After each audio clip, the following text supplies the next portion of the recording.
Mana bu nimaligini kim biladi? Mana shu narsa nima? Balki ba'zilar bilmasligi mumkin.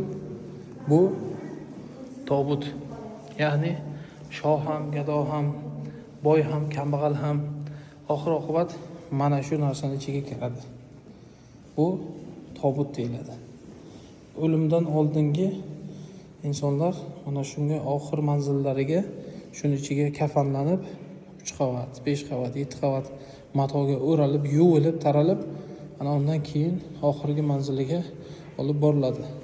Amir Temur ham shunday ko'milgan, Mirzo Ulug'bek ham, oldingi katta podsho, vazir, olim, ulamo, Navoiy ham hammasi va oxir oqibat siz u biz ham mana shunda boramiz. Muhim bo'lgan bunda borishlik emas. Bunda hamma boradi. Qanaqa qilib borishlik? Ya'ni qaysi holatda borishlik?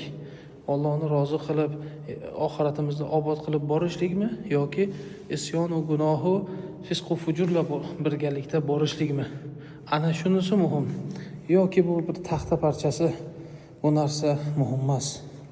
Ya'ni buni ichidagi amallarimiz, ibodatlarimiz, qiladigan yaxshiliklarimiz ana o'shalar biz bilan boradi. Qilgan yaxshiligimiz biz bilan boradi.